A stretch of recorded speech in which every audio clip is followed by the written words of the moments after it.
and gentlemen, the President of the United States.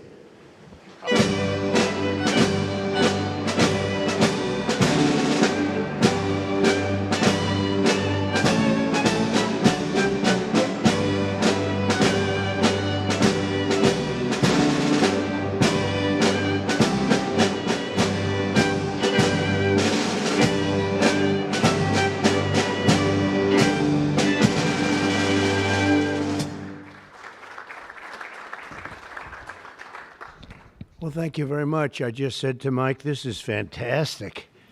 I didn't think we were going to see this coming for a while. Congratulations. This is a very, very important thing. Thank you very much, everybody. This is a very important thing we're going to be discussing. Please sit down. Thank you very much. This is good news indeed. People said it couldn't be done. You got it done. I just have to sign, right? That's very good. This is really something. And it has to do with the California Auto Regulation, CRA. It's been a disaster for this country. And I want to thank everybody for being here. We officially rescue the U.S. auto industry from destruction by terminating the California electric vehicle mandate once and for all.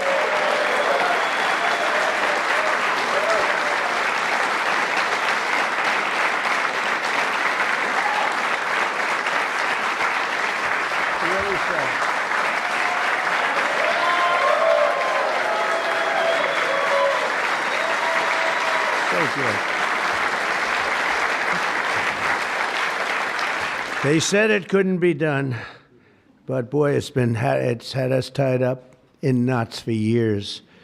And they'd pass these crazy rules in California, and it would be 17 states would go by them. The automakers didn't know what to do because they're really building cars for two countries. When you have 17 states, you're building cars for two countries.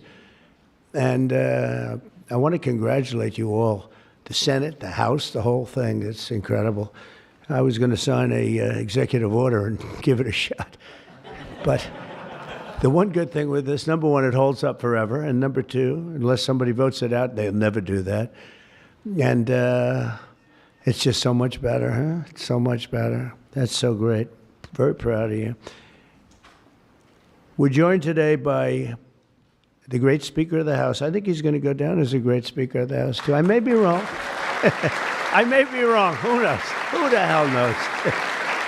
I think he is. And he's doing something, the only thing I would say is more important than this one, and I'll tell you what, it's almost close. That's how big this is today. But the great, big, beautiful, I added the word great, you know, I used the word. The great, big, beautiful bill. It's going to be one of the most, I said it this morning to a group, I think it's the most important, one of the most important pieces of legislation ever signed, ever approved. So it's going to be something very special. Thank you very much. Speaker of the House, Mike Johnson, thank you. Secretary Sean Duffy, and they had a problem in India today, and you're on that. Sean's doing a tremendous job. Secretary Chris Wright, everybody said you'd never be able to get him. He's the most talented man, they say, in the oil and gas industry. I'll let you know in about 2 years if that's true.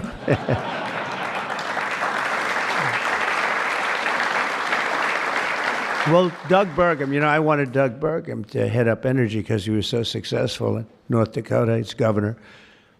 And he said, sir, there's one person who's much better than me. I said, who? They said, Chris Wright. I said, who the hell is Chris Wright? I had no idea. Now everyone knows Chris Wright. He's going to be more famous than me. But he said, there's a guy named Chris Wright, and if we could get him, he'd be better than I am, sir. And if you know Doug, Doug's not here, is he? If you knew Doug, he's always working someplace. But if you knew Doug, you'd know that he doesn't say that often. And he did. And Chris, you're doing great. But I don't like the oil prices have gone up just a little bit over the last few days. I was going to call and just really start screaming at you. Are we okay? Nothing wrong, right? It's going to keep going down a little bit, right? Because we have inflation under control perfectly. You probably saw the records. Everyone's on television saying, what's going on here? Trump has proven to be right. You know, all of these things. We've taken in $88 billion in tariffs. in 2 months. 88 billion with no inflation. And if we're smart, there won't be. Now, we'd like to get this guy to lower interest rates because, if he doesn't, we have to pay. We have a lot of short-term debt.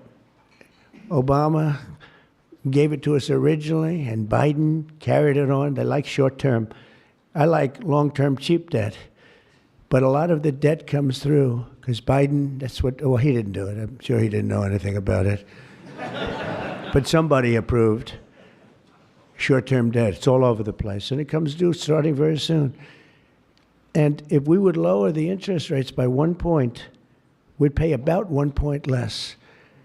That's $300 billion a year. Can you believe it? 1 point.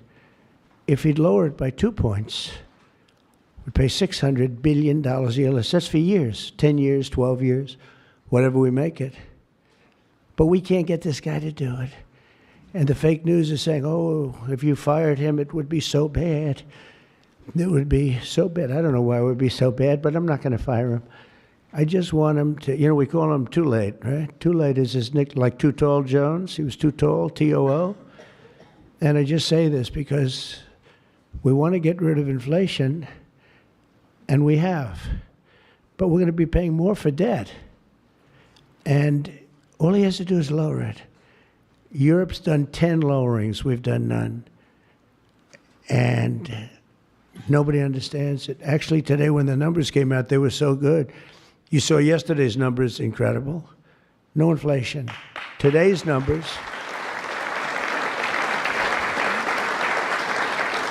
Today just came out, same thing, no inflation. They're all shocked. All these guys are watching from business, CNBC, and all of these different networks. Maria Bartiromo actually got it right. She's been getting it right for a long time, that one. I hope she's appreciated. And Joe Kiernan's been very good at CNBC, I must tell you, but other people aren't so good. But I will say that they can't believe what's happening. But if I could, because we can discuss, we get a lot of press, we get a lot of cameras rolling right now. Not that I like doing it, because I don't. But if we cut our interest by 1 point, for years, we save $300 billion. If we cut it by 2 points, we save, because it's pretty equivalent. We're going to spend $600 billion a year, $600 billion, because of one numbskull that sits here. I don't see enough reason to cut the rates now. And the problem he's got is that, and I explained to him, look, if inflation went up, cut your rates now. There's no inflation. We got it down. We got prices down. We got gasoline down. And you'll keep it going down. But gasoline's down. We drill, it's drill, baby, drill. That's why it's going down. But we're all that. But think of it. I said to him, he was in my office a couple of days ago. I said, if you think there's inflation, let's find out. Because I think we're going to keep it down. I think gasoline's going to be so far down. Oil, energy, it's so much energy. We have so much energy, we don't know what to do with it. But let's say there was inflation in a year from now. Raise your rates. I don't mind. Raise your rates. I'm all for it. I'll be calling you. He'll be too late for that too. But raise your rates. You don't have to keep them up here. If it's going to go up, I'm okay with you raising, but it's down. And we're going out to financing. And I may have to force something. Somebody said, who's the genius that thought of that? I said, it's me. Unlike Biden, I stay awake at night thinking about how to save our country. He was much better at sleeping than me. He could sleep on a beach. He could sleep on a beach with cameras rolling. I can't do that. But I had an idea. I gave it. They said, we'll go short term for a year. Let this guy get out of office. Somebody will come in, cut it a couple of points, and we'll save ourselves $7, $8, maybe even $900 billion a year. What is he doing? Why doesn't he lower these rates? And with that, we'll get on to the California standard, which is a disaster, okay? So, Chris Wright, you're going to get the numbers down. Thank you very much. Lee Zeldin, one of the most important men in this room. He's the man. I get nervous when I talk to him. He's doing a great job. Nuclear, I say, okay, you can take 2 weeks for that approval. It used to take 20 years, then they wouldn't approve it. Now I say, Lee, nuclear, I'll give you 2 weeks for an approval. A coal-fired plant, you only get a couple of days. And oil and gas will give you a week, okay? Something like that. But he's doing it so fast, and we have so many plants being built right now. It's so beautiful to see. And one of the reasons they're coming here is because they have to produce tremendous, especially the AI, they have to produce beyond believable amounts of electricity. And they're doing, I said to them, I think this was more or less my idea. They didn't have the idea only because they didn't think a thing like this was possible. I said, as you build your plant, you're going to become a utility. And you're going to build a separate plant right alongside of it. You're going to build it. You're going to build a plant that produces electricity. And you'll produce it through natural gas, coal, nuclear. We don't want to produce it through wind because we don't feel like ruining 50 miles of beautiful plains and beautiful vistas. And but we want to produce it. You know, interestingly, China is opening up a coal plant every single week. But now I'm finding out it might be 2 plants every single week. And, you know, usually that's a good gauge. If they're using coal, I guess we're supposed to use coal. And, you know, we went to a coal standard. And not that you have to use coal. You're going to use whatever's best. I want to introduce also Senate Majority Whip John Barrasso, who's a tremendous guy, doctor. Okay? And he is a tremendous guy, tremendously talented doctor. When I have a medical situation for the country, for myself, I haven't used them, but I might have to. Maybe I'll do that. If it's serious enough, I think I'd probably do that. But he's a tremendously talented gentleman who happens to be a senator and one that's very respected. Chairwoman Shelley Moore Capito, and congratulations. I just endorsed your son. Did you know that? I endorsed your son. I endorsed your son, who's running in West Virginia, and he's great. In fact, he's all Trump all the time. I think much more so than you, actually. If you want. You were his largest impediment. No, I'm only kidding. He's all Trump all the time, and he's going to win big, and so congratulate him. Okay, he's really been fantastic. So many people have told me. Thank you. And House Majority Leader Steve Scalise, who's a brave man. He went through hell. Steve went through hell. And we have a lot of other people here that I won't be able to because I don't have your name down, and I'm looking, and I see people's names. I'll do a couple of you, but thanks as well to Mark Wayne Mullen, Senator. Mark Wayne, thank you. Stand up, Mark Wayne. Don't fight him. He's a serious fighter in a lot of ways, and he's a great guy, too. Thank you, Mark Wayne. Deb Fisher. Deb? Thank you, Deb. Good. Pete Ricketts, who's going to do very well in the upcoming election. Thank you. Thank you, Pete. John Husted, who's really moving along in Ohio. John, good luck. You're going to do well. All endorsed people. John Curtis, who's doing terrifically. John, thank you. Good job. They all say excellent. What can I tell you? Good job. And Bernie Moreno, who won a race that was not winnable. They all said it's not winnable. He won in Ohio. They said, you can't win that race. It's a waste of time. You're just wasting your time. Right, Bernie? Wasn't a waste of time, was it? Huh? And he won by like 5 points, too. Won by a lot. Along with Representatives Kevin Kiley, Vince Fong, Jay Obernolte, Doug Lamaffa, Darrell Issa. Where's Darrell? I haven't seen you in such a long time. Look at you. How good you look, huh? Good when you have those big margins. It's easier. John Joyce, great guy. John, thank you. Thank you, John. Dusty Johnson, Morgan Griffith, Troy Balderson. Troy from a place called Ohio, and he played very cute at one time, but then he got, boy, I'll tell you, he's become a good politician. Where is Troy now? Where I haven't seen him used for years. I endorsed you early when he was early and younger. But you still look young, and you've done fantastically good. Good work. Really good work. Claudia Tenney, New York. Claudia. Thank you, Claudia. John James. John James. I don't know. You know, he's running for governor, but I'm not sure I'm happy about that, John. Do we have somebody good to take your seat? Because otherwise we're not letting him run for governor. We can't. You have somebody good, right? Okay. As long as you like him, they'll win. Tracy Mann. Tracy, thank you very much. Thank you very much. Appreciate it. Michael Baumgartner. Michael.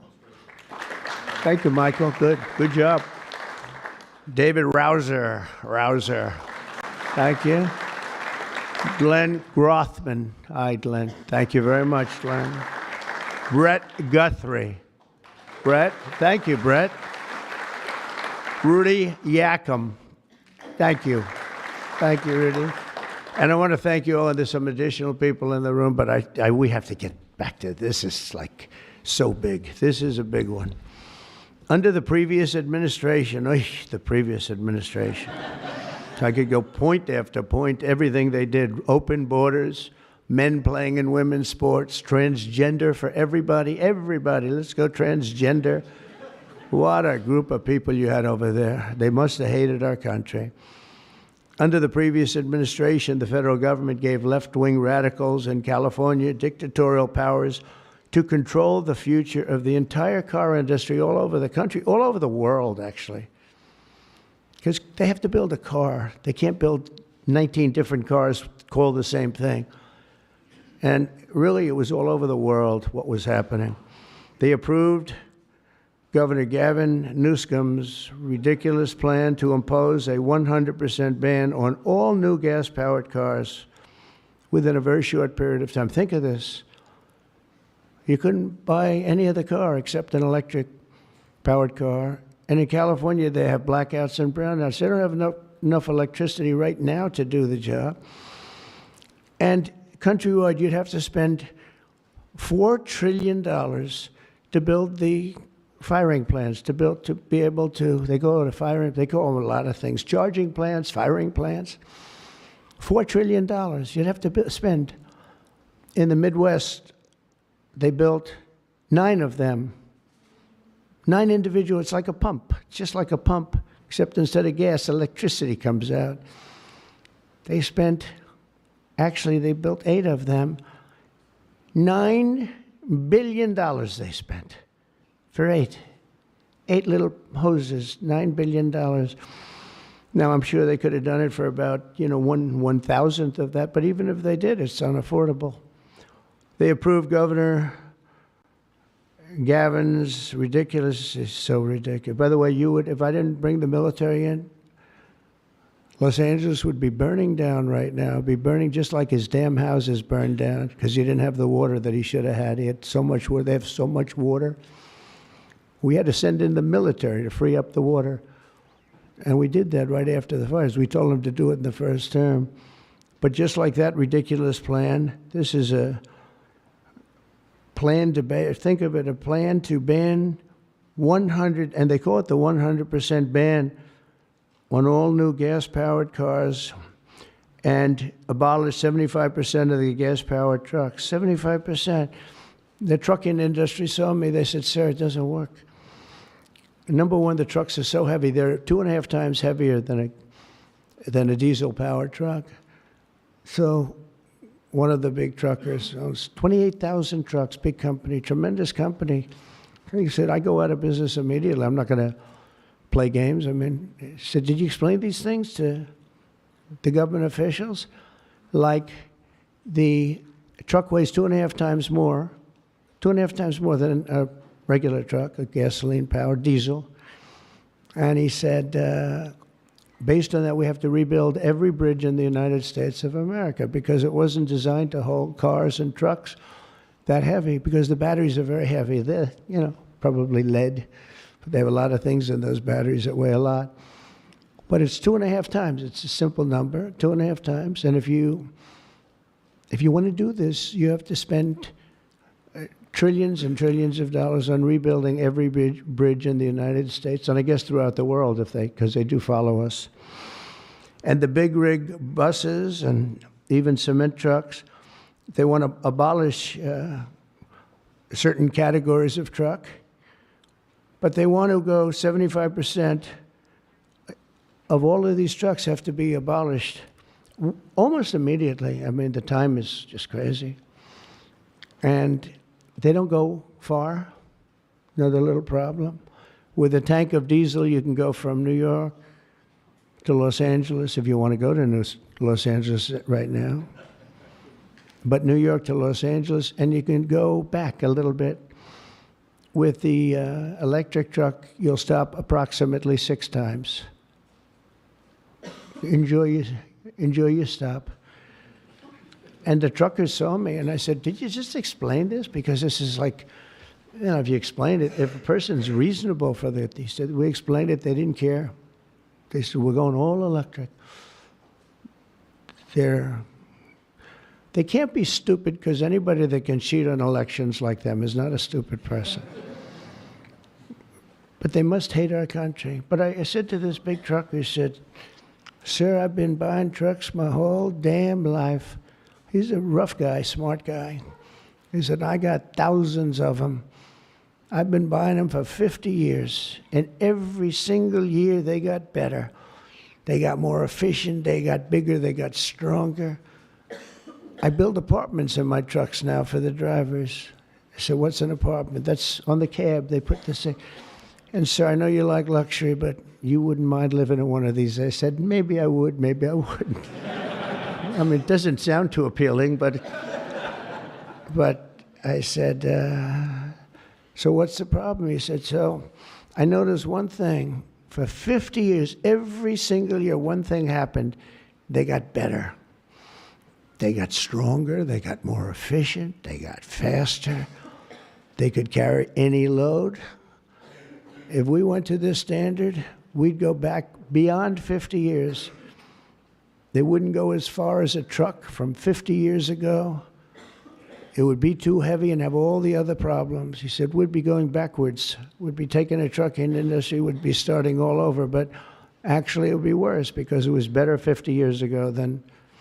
So I said, what are you going to do if I don't win this election? This was before the election. He said, you don't win the election, I'm going to close up my business because I'm not going to lose he said, I'm not going to lose my ass. I know exactly what's going to happen. It's going to be a catastrophe.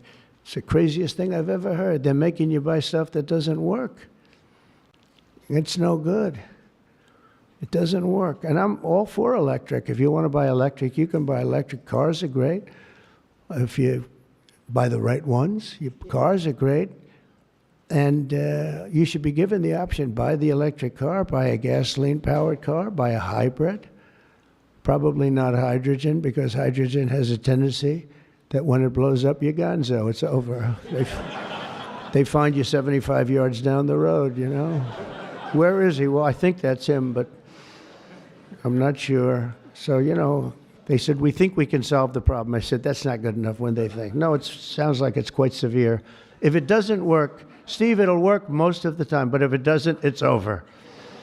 It'll make your accident look like peanuts compared. You wouldn't be around, I'll tell you, because it's pretty, but some people like it. I don't know. Let's see what happens. But I would say it's off to a bad start. But because of the size of California's population and the fact that 17 other states follow California, that's the problem. 17 other states follow California. They have the most ridiculous laws I've ever seen for a lot of things. This is just cars, and trucks, and they have a lot of them for other things. But it's called the California Car Standards. And this horrible scheme would effectively abolish the internal combustion engine, which most people prefer. Like so far, I'd say about 90%. In fact, General Motors announced yesterday they're going to spend about $6 billion because of tariffs, and maybe because of my election on November 5th. But because of tariffs, I think, more than anything, they're all coming back. They're coming back from other countries that took them 25, 30 years ago. They're all coming back. We have now almost $15 trillion They had almost nothing last year, and the year before, they very, very little. Nobody wanted to be back here. Nobody wanted to come to our country anymore because we were like stupid people. We looked like stupid people. We were laughed at all over the world. Now we're not laughed at anymore, I can tell you that. But they wanted to shatter our domestic supply chains and literally grind civilization to a halt. We would have gone so far back. It's hard to believe, actually. Hard to believe when you don't have enough electricity to give a person a little air conditioning in the summer, and now they want you to take electricity and fire up all these cars. But we're not going to let that happen. Meanwhile, all of the auto jobs would be shipped to China because they're very strong on electric, and it lives off an estimated 200,000 American auto workers would be destroyed. It's one of the reasons I did so well with the United Auto Workers. And now I'm really doing well with them. I did phenomenally with them. No Republican ever got any numbers like I got. And the Teamsters, too. Sean O'Brien, the head of the Teamsters. These guys, they like Trump because I produce jobs. They know that. Everybody knew that the auto workers knew better than anybody how good the tariffs were. And the head of the autobreakers, I don't know him at all, but he didn't like me at all. Now he's going around saying, this guy's unbelievable. He was very nice to me the last few months. During the campaign, no, but if I've proven, I've proven it. I've done what I said I was going to do, and we've brought back tremendous numbers of jobs. And you're having auto plants built all over the country, all over. There's never seen anything like that. They're leaving from Mexico. They're leaving from Canada. They're leaving from other parts of the world. If they want a Mercedes-Benz, you're going to have it made here. It's okay to have a Mercedes, but they're going to make it here. Otherwise, they're going to pay a very big tariff. They already are. That's one of the reasons we have $88 billion. It's a lot of money. But that's peanuts compared to what we're going to be making in another few months. They haven't even kicked in yet. But we're not going to let any of these bad things happen, these stupid projections that I've been reading about for the last 6 months. I think these people are either corrupt or really dumb. And they're supposed to be economists. In the campaign, I promised to end this disaster, and today our Republican majorities in Congress have delivered. And I don't know, I can't imagine. It's so obvious. It's so good. Did we get any Democrat votes? Did we get one? Two? Who? 35. Yes, sir. I think that's great. I think that's great. You got 35 Democrats. 35, yes, sir. I think that's great. That, as far as I'm concerned, one in the Senate. On something that's so good. But who is the one? Michigan. Well, I shouldn't have asked. I congratulate her. I don't care. I think it's great. It's very interesting. Why did I ask that question, Mr. Smith? But in a few moments, I'll sign 3 pieces of legislation that will kill, totally kill. You can't do anything about it. They can't take us to court. They can't do any of the things they can do with the executive orders. And it's permanent. I'll sign 3 pieces of legislation that will kill the California mandates forever, and they're never coming back. Now, the auto companies are the most happy because now they're going to be designing and building one auto. It will be much cheaper. It's a much less expensive. They were showing me, one of the most respected people was showing me that to save a little, like a half a glass of fuel, cost them thousands of dollars with new computers and stop it. The engine has to stop and then turn on and blah, blah, blah. And I said, does it work as well? No, it's terrible. It's terrible. And that's to save a little bit of fuel, this much fuel that Chris Wright can produce with one extra little oil well someplace, right? One little, a small one, a very small one. But think of it. Your cars are going to cost you $3,000, $4,000 less, and you're going to have what you want. And again, you can get any car you want. You can get electric. A lot of people love the electric. They like Tesla. So do I, in all fairness. I like Tesla. And I like others too. But I also like combustion engines. And there are reasons for a lot of things. When I was in Iowa, we had an unbelievable victory, if you remember. Remember? That was nice. You won by like so much, nobody even talked about anything else. But that was a great victory. But it was unbelievably cold that night. And I was going to watch my victory in the area where I was going to make a speech. And the whole place was littered with cars. I said, what happened? They were electric cars, and they don't work in cold. I said, I didn't know that. And they don't work in extreme heat either. Other than that, they're wonderful. But no, but if you're in a cold climate, you know, how do you do that? But they're electric cars, and I noticed that, and then I didn't pay much attention because we won by about 65 points. So I was more interested in that. But I do remember that scene. I said, what the hell is going on over here? This historic action will also help us reduce inflation and bring down the price of automobiles and electricity very, very substantially. You know, we're building massive electricity right now. It's already started because of that guy right there, Lee Zeldin. By far the most important man in the room, Mr. Speaker. Stand up, Lee.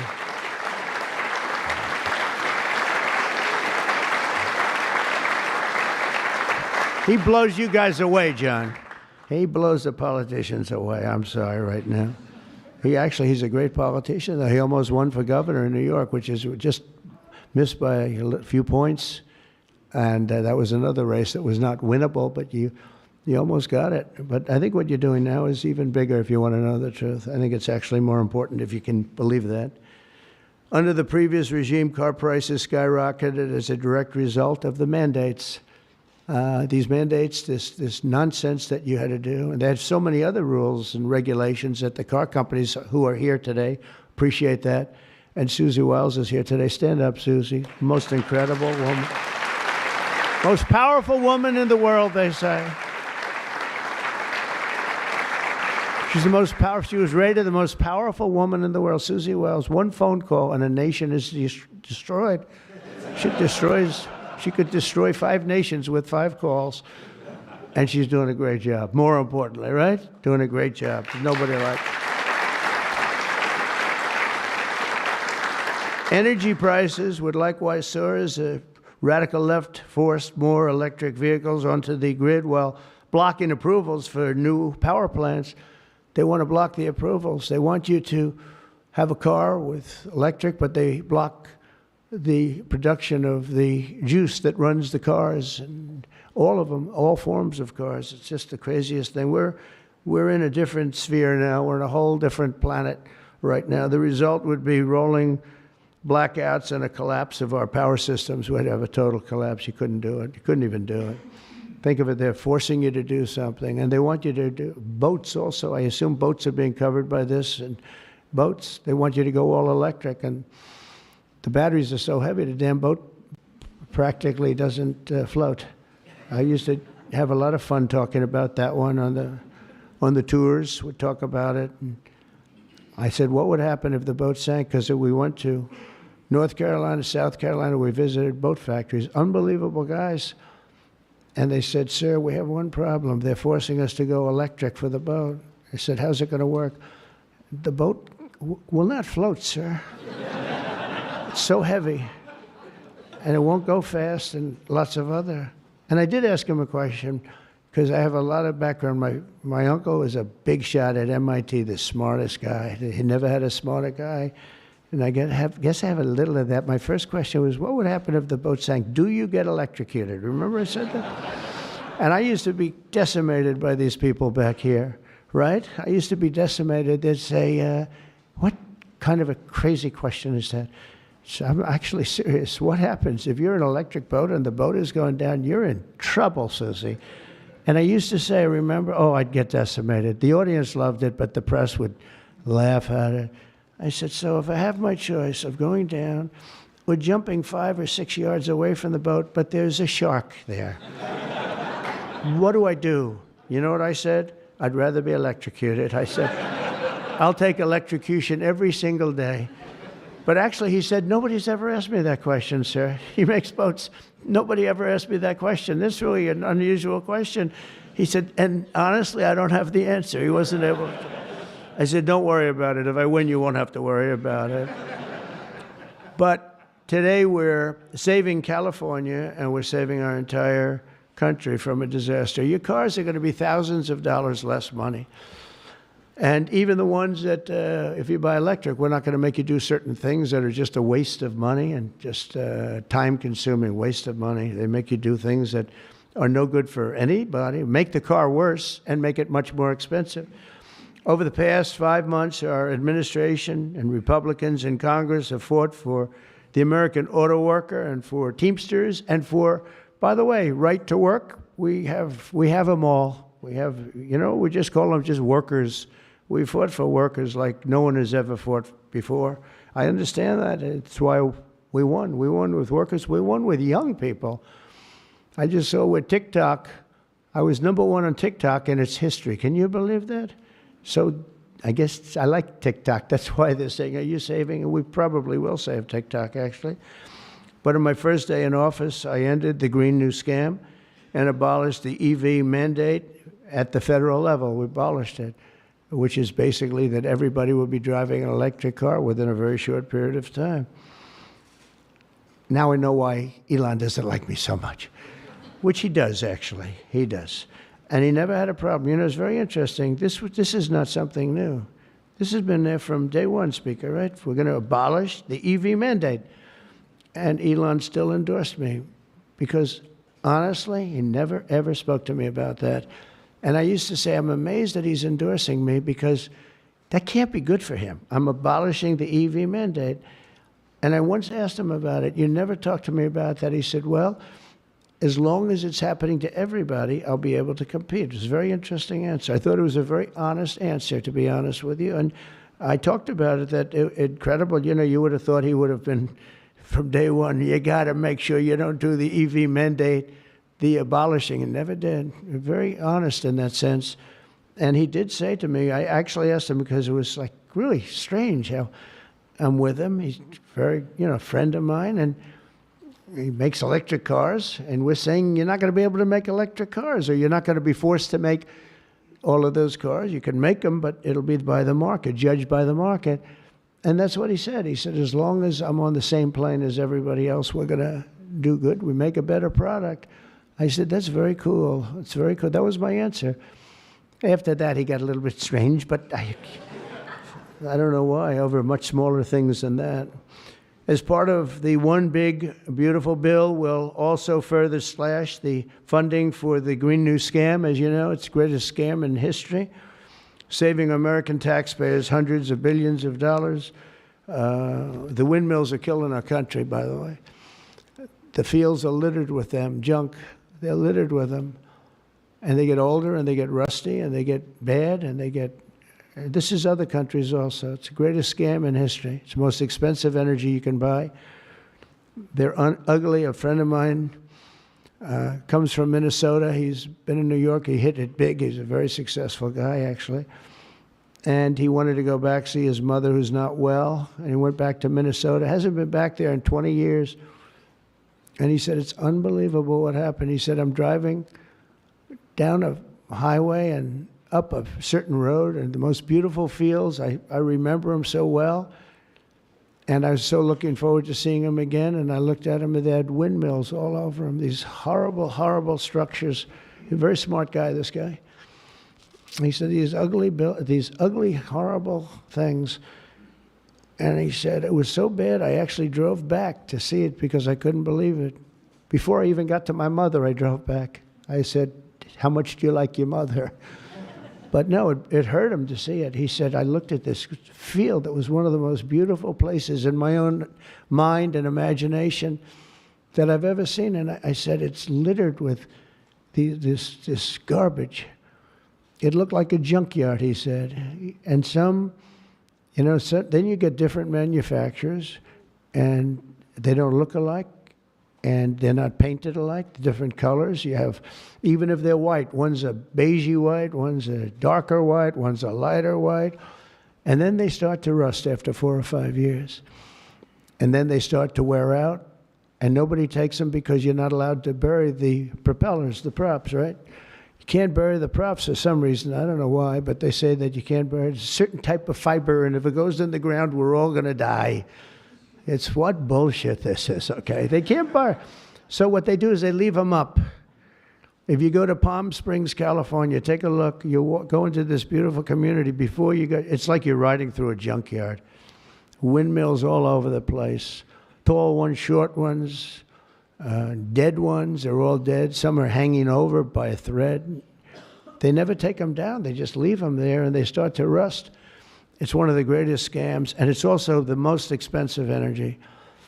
And the environmentalists say, oh, we love wind. It sounds so good, but it's a horrible thing. Environmentally, it's a horrible thing. I say that to you. It's wind, and we are going to have virtually no, one mandate we have, we're going to natural gas, nuclear. Nuclear, we just had a big signing with nuclear, making it easier, safer, and better. It's really, I would say, probably more than any other form of energy that's come about. It's been amazing what's been done. It's very safe, very good, and very inexpensive. But we're not going to let windmills get built because we're not going to destroy our country any further than it's already been destroyed. You go and look at these beautiful plains and valleys, and they're loaded up with this garbage that gets worse and worse looking with time. It starts when the rust comes. 4.5 years, it starts to rust. And it's very expensive to paint them. So they don't paint them, and they're horrible. What's happened is horrible. So we're not going to approve windmills unless something happens that's an emergency. I guess it could happen, but we're not doing any of them. I hope the Senate will soon pass a bill the House can quickly approve and get to my desk by the 4th of July. We'll have this done. And to further defend our auto workers, I imposed a 25% tariff on all foreign automobiles. Investment in American auto manufacturing is surging because of it. They have Mercedes all over. They pay 25% if they don't make the car in the United States. And because of that, and this could have been done long before Trump. This could have been done by any one of the presidents. I did it with China. The reason you don't have Chinese cars here is because I imposed it my last term. I actually asked the question. I said, do we have any Chinese cars here? No. Why? Because you imposed a 25 or 27.5% tariff on Chinese cars. So they're not coming here, but they are going to Europe all over the place. But I love China. We just made a deal, and I respect President Xi a lot. And we made a deal that's good for both countries. The deal we made with China, good for both countries. Going to be a lot of money made, and it's going to ultimately open up China, which is the ultimate thing. And I'm going to be working with President Xi. We had a long talk about it. And that's going to be good for China. It's going to be good for us. But we're going to be opening up China. That's bigger than what we signed. And I think had we not signed it, that wouldn't be happening. It's going to happen. It's going to happen fairly soon. But to further defend our auto workers, I imposed this 25% tariff on all foreign automobiles and investment in American manufacturing and auto manufacturing. All manufacturing is surging. And I might go up with that tariff in the not-too-distant future. The higher you go, the more likely it is they build a plant here. Ford has just announced that it's going to invest $500 million in some of the things involved in what we just did. General Motors is going to spend $4 billion. They just announced that yesterday. Stellantis announced that it's going to reopen its Belvidere assembly plant. That's good. I know the plant very well. Had a lot of problems. They're going to spend $5 billion. And Hyundai announced that it will invest $21 billion in America. They wouldn't have invested 10 cents if we didn't have tariffs, including for manufacturing American steel, which is doing great. American steel is doing great now because of what we did. You wouldn't have, if I didn't put tariffs on steel, they were dumping steel. China and a lot of other countries were dumping steel in our country. Garbage steel, dirty steel, bad steel, not structurally sound steel, real garbage, but it was still there, lots of it. And if I didn't put tariffs, I put 25 and 50% tariffs on steel, right? John James, we put tariffs on steel, and we were doing great with steel. Now we're really doing great. A big investment is being made in Pennsylvania. You've been reading about it. They're going to spend $17 billion on U.S. steel. And all the steel workers wanted it. And we have a golden stock. We have a golden share, which I control or President controls. Now, I'm a little concerned whoever the President might be, but that gives you total control. It's 51% ownership by Americans.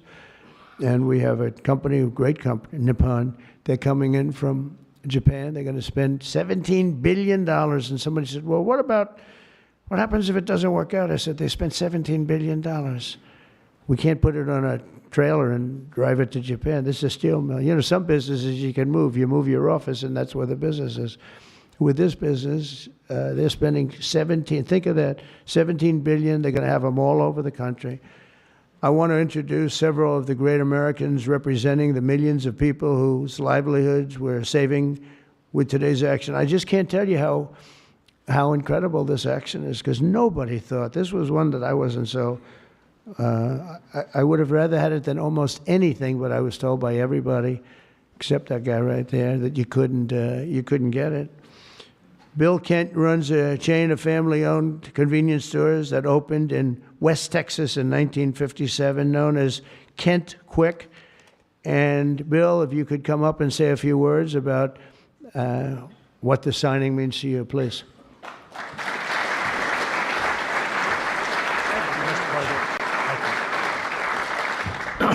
Wow, you're probably wondering why I've called you all here today, right? What a great day. From my perspective, I'm in the convenience store and petroleum marketing business, and what this does is it gives us freedom. It gives the consumers freedom to pick what kind of car they want, but more importantly for us, it gives us the ability to plan going forward, because with mandates, we were forced to have to look at putting in infrastructure that frankly is extremely expensive and doesn't give you any return. So this allows us, it's going to free me up and our companies up to invest in what people want, in the cars they want, and it's a great day. So, Mr. President, Congress, thank you, Steve, everybody, thank you so much. Thank you.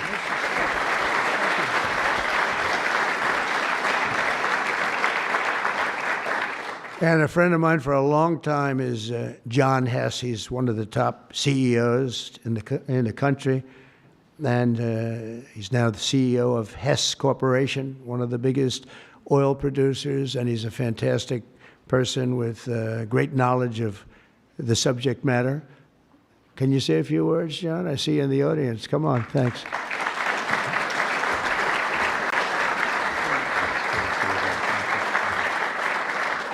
Hi, I'm John Hess, and CEO of Hess Corporation, a proud producer of oil and gas in North Dakota and the Gulf of America. And so you all know,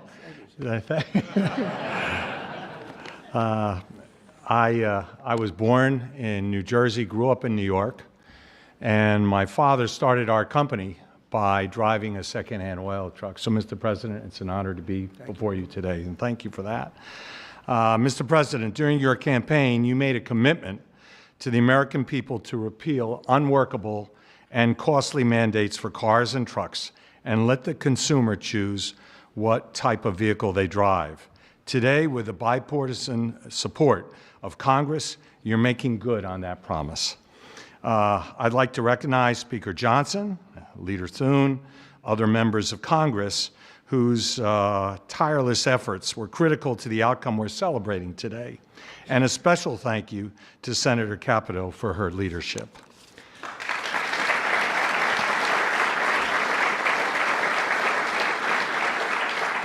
This announcement today is about consumer choice and affordability for American families.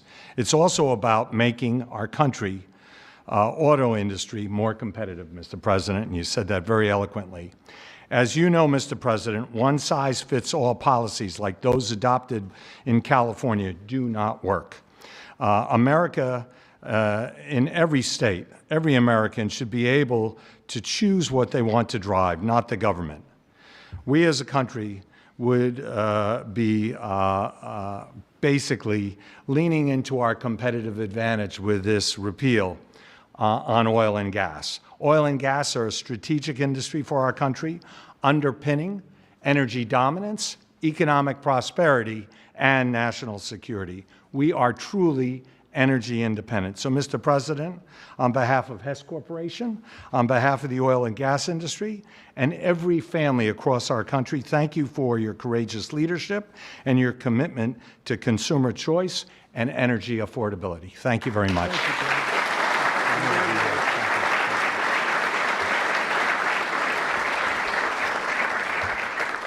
Very respected guy. The California EV mandates would also have devastated our nation's incredible truck drivers and the trucking industry, and I gave you a little bit of a rundown on that.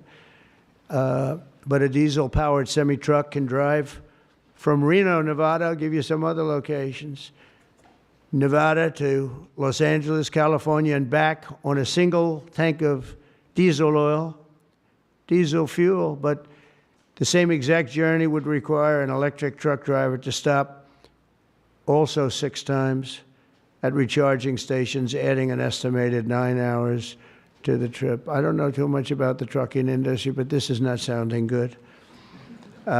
Here to discuss a little bit about the trucking industry, Gina Jones. And Gina, a real expert on trucks, I can tell you that. She's going to come up and tell us about trucks. Thank you, Gina. Thank you, Dan. Thank you, Mr. Thank President. you very much. And thank you, members and Congress. The trucking industry has America's back, and we are grateful that a president and the administration that have our back, too. Today, trucks are 99% cleaner than a generation ago. We need great partners in government to continue that process. We cannot allow one state's regulations to disrupt our entire nation's supply chain. Allowing California to do so would have negativity impacted the hundreds and thousands of truck drivers who deliver critical goods across the country each and every day. In order to deliver for American families and businesses, we need realistic national standards.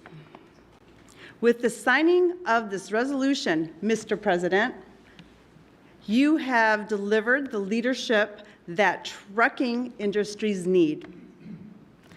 Promises made, promises kept. On behalf of the 8.5 million Americans who work throughout the trucking industry, I thank you. Thank you very much. Thank you very much. Great job.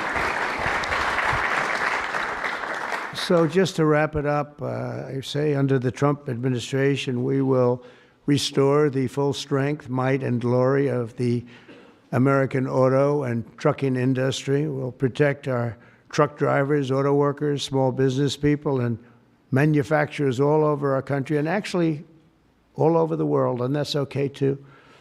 They'll be doing a product that works, a product that's much more efficient, that's better, it's much better, less expensive, and we'll put affordable energy and affordable car ownership back on the center of the American dream as we make America great again, and that's what's happening. We're making America great. You know, when I went over to Saudi Arabia, Qatar, UAE, just a couple of weeks ago, the leaders of those countries, and they're very smart people, they said, you know, you've made in a short period of time America the hottest nation in the world. It's the hottest, you're the only one we talk about now. And 6 months ago, it was a laughingstock. They said that to me, those words, it was a laughingstock, and it was an absolute laughingstock. We've got the hottest nation right now in the whole world, and the numbers are reflecting it too. So I just think it's great. And what I'll do is I'll sign this, then we can take a couple of questions if you want. And we will be finished, and you're going to go off and you're going to build the most beautiful automobiles for 20% less money. And I want to thank you, man. You have done some job. Thank you, Mike. Thank you, everybody. You guys want to come up here? Surround it?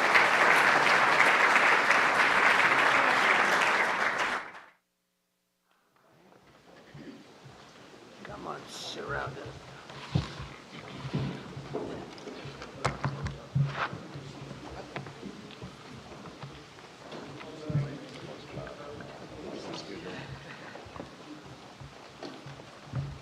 Okay, we're going to sign 3 bills that do everything I just said.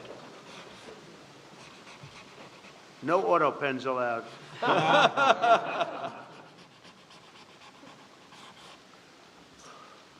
for you. Keep that mic.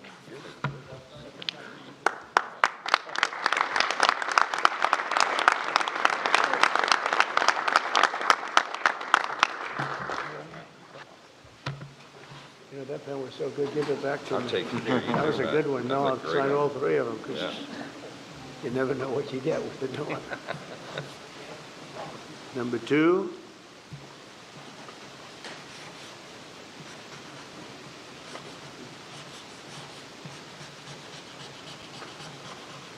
Very steady hand. It's very important. Very steady.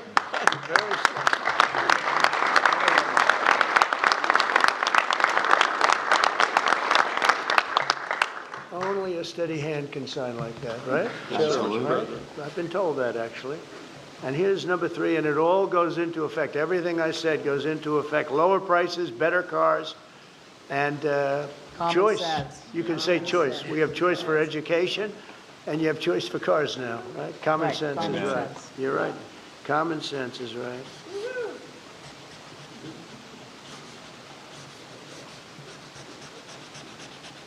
Okay, now I can give you the pen. And I'll give you these. Shelley? All of you sign.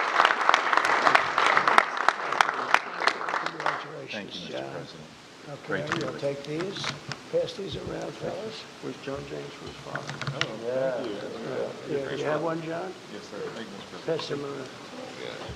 Okay, everybody, there's a few extra, you're gonna take them and give them to some of the people. Okay?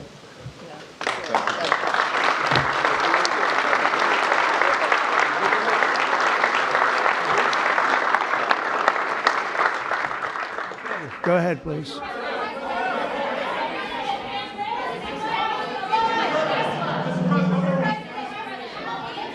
All right, Brian, yeah, please. Yes, sir. I have some very close friends who run some of the largest auto dealerships in Southern California, the Rustack Automotive Group. Good. Their message to you, they're 100% behind you right now. They know they're going through some soft sales period. It's true. They're in it for the long haul. What's your message to thousands of auto dealerships across this country that are kind of navigating through this tariff? Yeah, they're going to do better than ever before. They're going to sell cars in America at levels that they've never even thought of before. And they're going to make more money than they ever made before. It's going to be great. They're going to be selling a better car, too. It's going to be a better product. And they're behind you 100%. I know. I know that. They have been behind me, right? They knew it was right. They've been asking for this for 25, 30 years, in all fairness. No, they're very happy. I told you the Auto Workers Union, we got tremendous votes. But they like me today even better than they did on Election Day on November 5th because they see the results now. They're all happening. And yeah, and they have plants moving in, Brian. A lot of plants are moving in. Thank you very much for that question. Yeah. Was Governor Gavin Newsom trying to kill the auto industry then? Oh, he was killing the auto industry. I don't think he knew it. I think he's a guy who he's just got a faulty thought process. You look at that train. The train is the most. I've seen people, stupid people with cost overruns for years. I've watched where something would cost twice as much or 3 times, but this thing is costing 20 times more. It's the most incredible disaster I've ever seen. That's one. The cars are just as bad. Everything's bad. And now you have this situation. So his own sheriff, who's a good man, by the way, said 2 days ago or 3 days ago that we could not have done this without the military. They were going to take over they couldn't have done it. Now today they got him to change his tune. He said, Oh, I think we could have handled it. It's so sad. He was so honest. I was using his quote all over the place, and they got him to change. But he knows. Los Angeles would be right now burning to the ground, just like the houses burned to the ground. It's so sad what's going on in Los Angeles. Think of it. They had a fire that should have never had because they should have listened to me in the water. Eventually, we broke in and we had the water come down from the Pacific Northwest. I could show you pictures now with the half pipes, the big half pipes coming all the way down California. Water, so much water. They don't have any droughts. They don't have any. They have so much water. They sent it all out to the Pacific Ocean for 20 years. So ridiculous. And we got them to take it now. But what they do and what they're doing, this is a big problem. And what they really want to do is keep criminals because they're trying to protect criminals. Sanctuary cities are a disaster in this country. And most of the voters don't want them. Politicians like them for whatever reason, but I think the politicians are wrong. That's why we won in such a convincing fashion. We won all 7 swing states. We won by millions of votes. We won 2,750 districts as opposed to 505. That's why when you look at the map, it's almost all red. It's got 2 little blue stripes on each side of it. It's almost all red. But now you have to... I always got along with Gavin. I like Gavin. I've liked him, always. He said I never called him. They asked him a question on Fox, I guess. I never spoke to him. He doesn't remember the call. He doesn't remember. I never spoke. And then I produced a phone call. I had it. It took me about 2 minutes. I said, well, here's the call. It lasted 16 minutes and 4 seconds. And it was at 12:30 in the evening. I actually made a call, didn't pick up. I called him a second time, and he picked up. And I told him, I said, you have to get your ass in gear because you're going to have a problem there.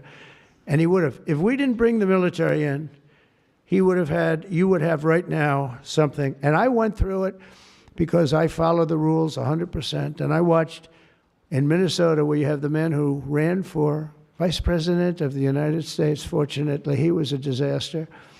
But he wouldn't call in the National Guard. And I eventually called in the National Guard, but it was seven days late. I said, I'll never do that again. I'm never going to, if I see problems brewing, if they're not going to do the problem, I'm not going to wait 2 weeks. Because that city, Minneapolis, burned down. If you remember the CNN anchor, he was standing there saying, yes, this is a peaceful rally. And behind him, the entire city was on fire. It looked like World War II. And I appreciate the question. Please. Sir, Mr. President, thank you very much. Thank you. First, the terrible, horrific plane crash in India today, where you saw all the images on TV. Your reaction to that first, and will you speak to Prime Minister Modi? The plane crash was terrible. I've already told them anything we can do. It's a big country, a strong country. They'll handle it, I'm sure. But I let them know that anything we can do, we'll be over there immediately. But it was a horrific crash. It looks like most are gone. They actually maybe have a couple survivors, which is just heard. But that was a horrible crash. Nobody knows. Nobody has any idea what it might be. I gave him a couple of pointers. I said, maybe you'll look at this or that. We saw the plane. It looked like it was flying pretty well. It didn't look like there was an explosion. It just looked like the engines maybe lost power. But boy, that is a terrible crash. It's one of the worst in aviation history. Yeah, second. How confident are you, sir, that conflict with Iran can be avoided? Well, I'd love to avoid the conflict. Iran's going to have to negotiate a little bit tougher, meaning they're going to have to give us some things that they're not willing to give us right now. I'm the last person. I've kept us out of wars. We defeated ISIS completely, 100%, and I haven't had it's peace through strength. I believe in peace through strength. We're the greatest military in the world. I rebuilt the military, as you remember, for 4 years. I rebuilt the military, and then we gave a chunk of it away, but it was still peanuts. It was a lot, but it was peanuts compared to what we rebuilt. Gave it to Afghanistan, one of the most embarrassing moments in the history of our country with the whole withdrawal, the way they withdrew. It was very embarrassing, but we rebuilt the military. We have the greatest, strongest military. We defeated ISIS. We defeated ISIS.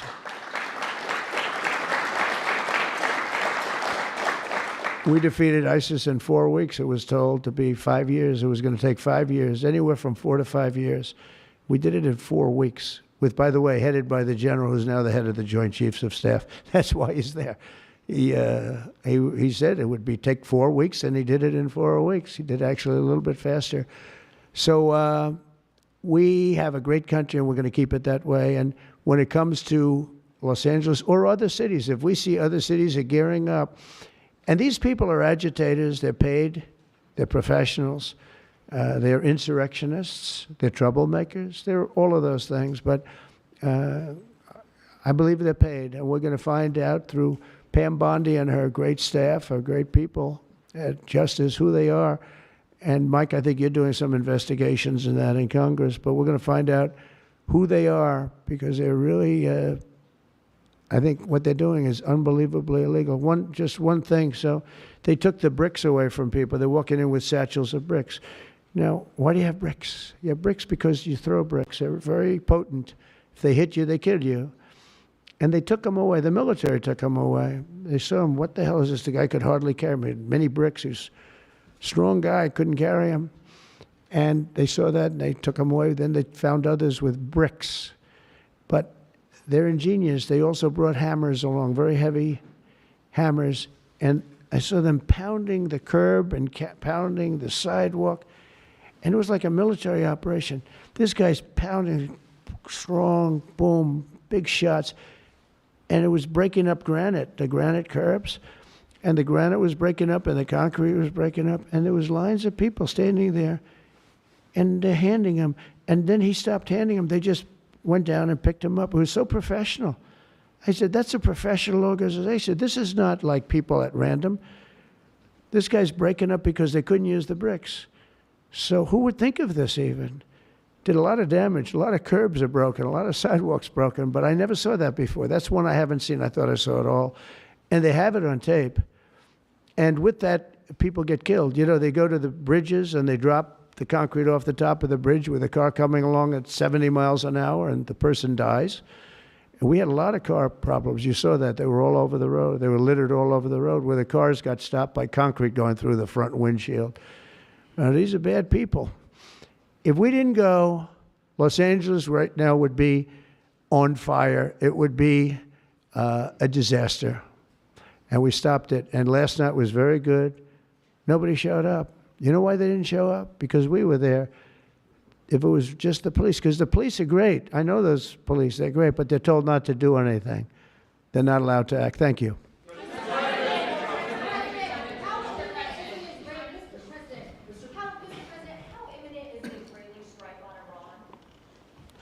Well, I don't want to say imminent, but it looks like it's something that could very well happen. Look, it's very simple, not complicated. Iran cannot have a nuclear weapon. Other than that, I want them to be successful. I want them to be tremendous. We'll help them be successful. We'll trade with them. We'll do whatever is necessary. You know, I stopped a war between India and Pakistan. And I stopped it with trade. I don't think I've ever seen a story written about it, but it was pretty cool. They were getting ready. Pakistan was their turn to hit, and eventually they're going to go nuclear. And I stopped it. I called each. I respect each leader greatly. I know them. And I spoke to them, and I talked about trade. I said, but you're not trading with us if you're going to go to war, if you're going to start throwing nuclear weapons around. And I said it to both of them, and they were both unbelievable, actually. They understood it exactly. They stopped. I stopped that war with phone calls and trade. And India's here right now negotiating a trade deal, and Pakistan's coming, I think, next week. And I'm very proud of that. Nobody died. Nobody, the nuclear weapons, they each have very severe, very substantial numbers of nuclear weapons. And I think we should get some credit for that. You know, the whole Republican Party should, because that's their mindset. Please. Yes, ma'am. What?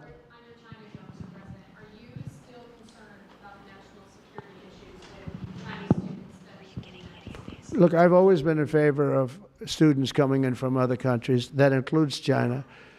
And we have 500,000 Chinese students coming in. I've always been in favor of it. Does it mean you that you have to watch people. Yeah, you have to watch students, but you have to watch other people also.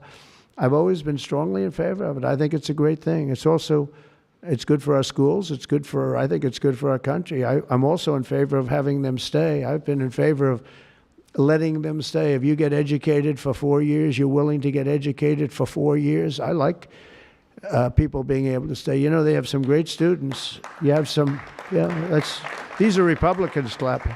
You know, because a lot of Republicans don't like that idea. I happen to like it. I'm a real Republican, believe it or not. But I like the idea. They go 4 years. To me, that's almost like, you know, just buying your way in a very legitimate way.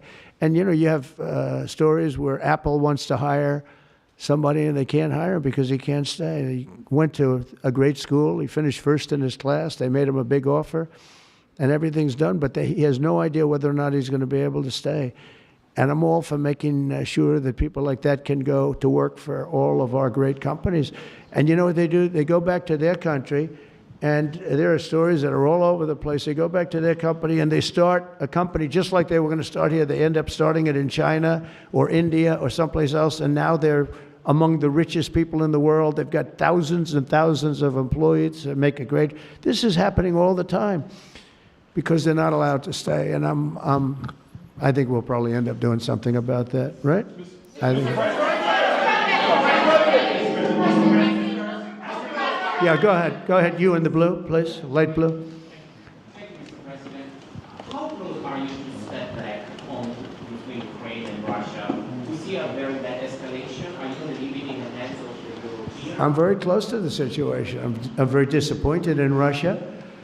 But I'm disappointed in Ukraine also, because I think deals could have been made. And, you know, we're losing 5,000, 6,000 people a week, soldiers mostly, but also people living in towns because they're getting hit by missiles again. How'd you like to live in a building and you think a missile has a good chance of hitting your building during the evening? It's horrible. Must be horrible to live like that. But, I mean, we'll get it, but it's, I'm disappointed that it's not done. We did great with India and Pakistan. We did very good with Israel. I thought, look, October 7th was a disaster. People forget, you know, they like to forget. That was a horrible thing. But, you know, none of these things would have happened if I were president. If I were president, none of it would have happened. You wouldn't have the Israel problem. Iran was broke. They had no money. We had big sanctions on them. Biden immediately let them get rich, the $300 billion they have right now. But they had no money for Hamas or Hezbollah. They had no money for anything. It was perfect. We wouldn't have had inflation that was caused by oil, Chris. The oil price went through the roof. It was also caused by their spending, but it was caused more by oil than anything else. The oil went so high, got close to $100 a barrel. And that cost, and that also kept the war going with Putin, because at $100 a barrel, that was a big money-making experience. But now it's down to where it's not so good for them anymore.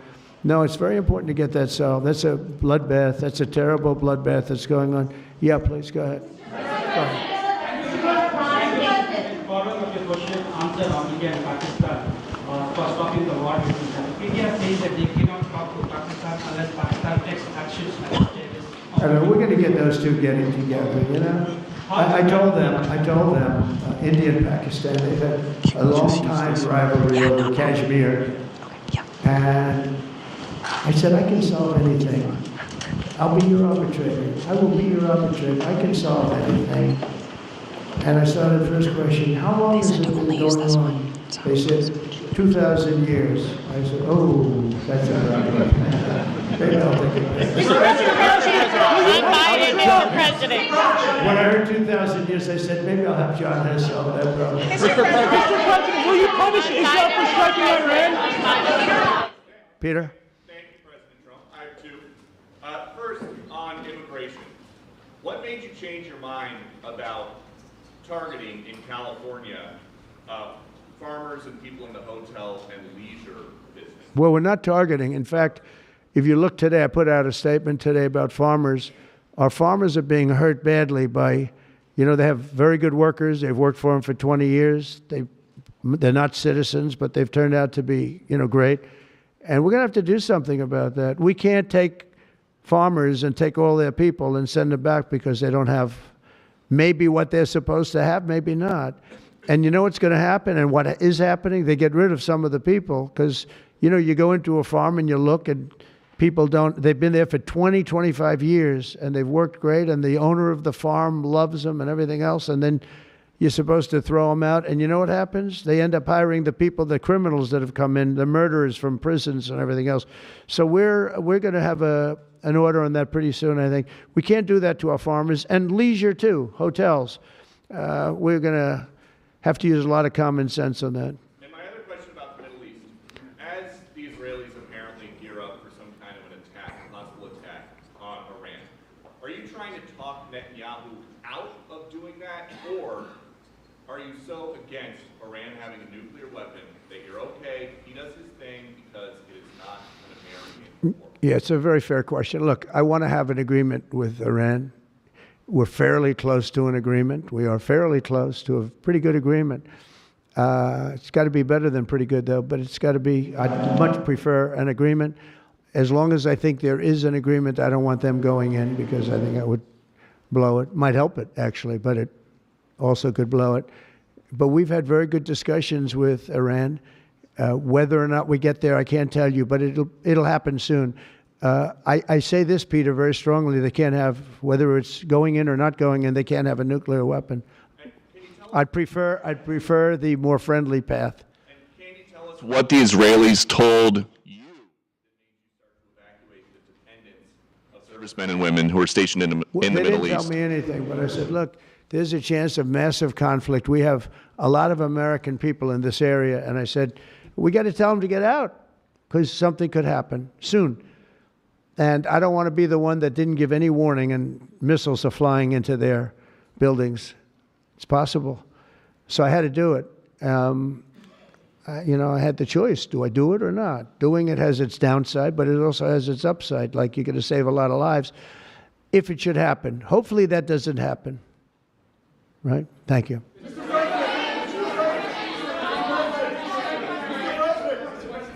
Mr. President, for Americans that are coming to Washington on Saturday for military break, It's going to be a great day.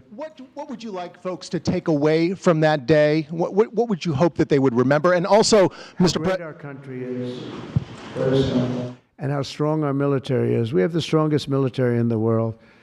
You know, it's very interesting. 3 weeks ago, it was the end of world anniversary, end of World War II, and I called France and Macron, who's a good man. I said, "What are you doing?" He goes, "We're celebrating World War II, our victory." I said, "Your victory? Your victory? Tell me about that."